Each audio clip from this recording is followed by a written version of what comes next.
guys, welcome back to my channel. I just wanted to start off this video by thanking everyone that's liked any of my videos, that has supported me in any way or has given me a nice comment about anything. Like, it really means so much to me and I'm just grateful.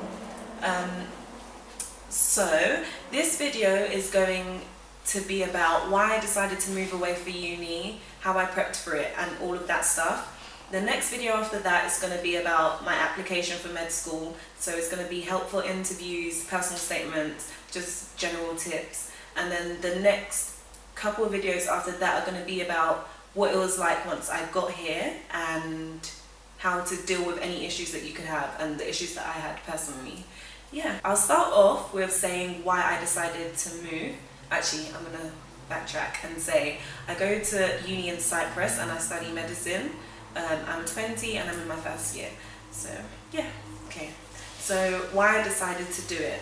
To explain why I decided to do it, I sort of have to tell the story about how I came to do it. So it starts off with when I was in sixth form. I was in year 13 and I had applied for medicine like everyone else. I got 2 interviews, I got 1 offer. But when results day came, because I did the IB, so I got my results a bit early. When results day came, my results were a bit... My results weren't bad, but they weren't good enough for what I needed for uni. So when I called up the uni, they said that I would have to wait until A-levels results day and they'd be able to give me an answer about whether or not they could take me into their uni. So I was just like sort of in limbo, and whilst I was in this limbo, I decided to look around at other unis in Europe. So I was looking at like Bulgaria, Romania, and yeah, those are the countries I remember. But I looked at those unis there, and I was like, okay, if I don't get in, then I'll go there. But I don't think I was really ready to, because I didn't look into it deep enough. I didn't start applying, I didn't do any of that stuff. It was just like an idea at the back of my mind. So when A-levels results day came, I called up the uni and they said basically that they can't make an exception for me, that they don't have any room. So I was like, okay, I don't know what to do. I was just really upset, really depressed. I was like, I actually don't know what to do now. But people were telling me to just not cry and not just be depressed in my room, but I should actually try and find an alternative or something else to do. So what did I do? I looked on Clearing and I saw a course at the University of Leicester for medical physiology. And I was like, okay, this looks sort of interesting. It's along the line of medicine, so like I guess I could do it. But then the thing that really got me with this course was the fact that you could change to do medicine after 1 year. Yeah, so that's what really made me really want to do that course. I was like, okay, I'll do this and I'll do really well in first year, then I'll switch on to medicine. And this made me happy because I had originally wanted to go to the University of Leicester to do medicine, because at their open day it looked really, really good. Like, me and my mum were like, yeah, this uni looks really good for medicine. So that's where I wanted to go. Sorry, I'm looking down. It's because I'm looking down at what I'm about to say, because I made notes so I don't forget anything. But yeah, so I decided to go to Leicester and I did a whole first year there. I enjoyed it. I just had fun, like you do at first year. But yeah, it was a good experience. I don't regret it at all.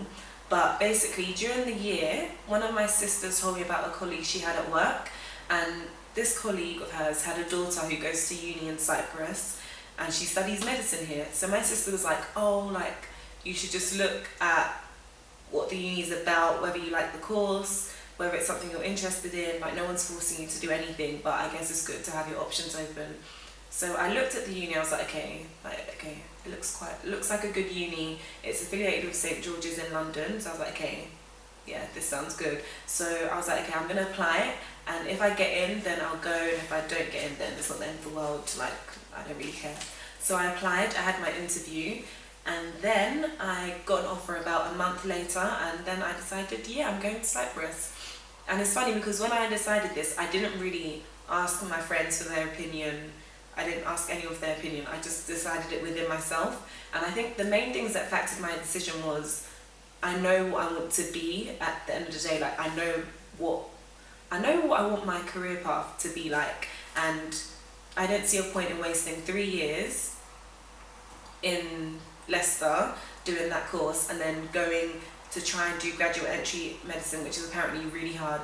And I thought I'd already had enough of that first I already had enough of my first med school application, so I was like, I don't know whether I'll be able to go through it again, especially with a harder process. I was like, I'd rather not. Like, I'd just rather go for it now and just get it over and done with now. So I'd say the main thing that factored my decision was I'm sure of what I want to do, and I know that to do what I want to do, I'm gonna have to make sacrifices, and this was just one of them. And to me, it's not even that big of a sacrifice to make, because Cyprus is a really nice country. There are loads of nice people here. So at the end of the day, it was worth it. And that's really why I decided to do it. Cyprus instead of Bulgaria and stuff, because I just thought Cyprus was a bit more modern, or like I'd experience less culture shock.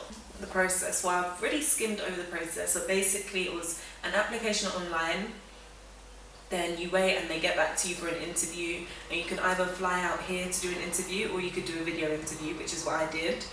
And then you wait for about a month and they get back to you with an offer or no offer. And then after that you get assigned someone from the uni, and they just help you with your transition. So they help you with your health forms, accommodation, any questions you have, all of that stuff they help you with. Okay, so preparation. I prepared by joining a Facebook group. That was the first thing I did as soon as I got my offer. I joined a Facebook group. It's just a good way to get to know other people who are about to do the same thing as you, and make friends before you go, just all of that stuff. Like, I'm still friends with someone that I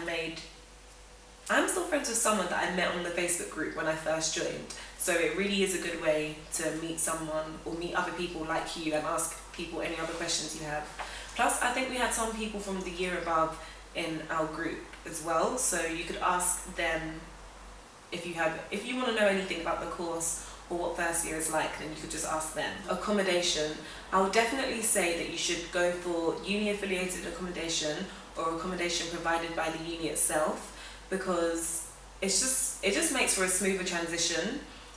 You're gonna be with loads of other people that are just like you, or in fact that have already been there. You'll get to meet with other people on different courses. Like, if there's any time you're feeling lonely, your friends will be in the same building as you. If you need something, you'll have other people there to help you. It's just like an easier transition. It's just a lot smoother than living out in the city and being away from everyone. It's just, yeah, convenient, and it's nearer to the uni usually anyways. Things to buy. I'd say there's nothing you really need to buy. If you eat traditional food, then take your traditional food with you. Yeah, do that. What else did I take? I don't know. Clothes, obviously. I took stationery. I took all my stationery with me. I didn't buy any stationery here. But stuff like electrical appliances, you can just get that over here. There's nothing that you have to take with you, because even with traditional food, there will be somewhere in the country that you could get it. It might be scarce, but I mean, you could try and get it. Before you leave, I'd definitely say that you should try and do something with your friends. So maybe a barbecue, a movie night, a gathering, a sleepover, go out for drinks, go out for a meal, all of that stuff. Like, just do something, because you are going to miss them and you're not going to be in the same country as them. So it's gonna be a hard transition, but it's doable. It's gonna be hard, and in order to prepare for that, I'd say have one last get together. Like, yeah, just have one last event, or yeah, I don't know what word I'd use to call it, but just have a last something to celebrate you leaving. So finally, I'd say it's important to mentally prepare yourself. If you're spiritual, then pray or meditate. Make sure that you've come to terms with your decision and that you're sure it's what you want to do, and not anyone else forcing you to do it, because you're going to be the one out there, not whoever's telling you to go and be out there. So make sure it's something you want to do. You can read articles on what the country's like, on what it's like for students, all of that stuff, so you're prepared. If you're a Christian, then I know personally I read Bible plans to prepare me for the stage of moving away. I'd just say mentally prepare yourself, because it's not easy. You might experience culture shock, you might not, but it's just, I don't know, it's just hard. Like, you just have to be ready for it. I'd say that's the end of this video, which is all about me deciding to go away, how I prepared for it, and all of that stuff. And I hope you enjoyed it, and if you did, then please like it, and if you think there's anyone that can benefit from it, then please share the video of them, because it would be useful for them to see it. The next video is going to be about my med school application, so I'm going to be talking about everything to do with interviews, personal statements, my tips, what not to do, all of that stuff from my personal experience. So I think it's an important video. Yeah, thank you for watching, and subscribe if you haven't. I'll see you guys later. I actually don't know how to, I need to work on that. I need to.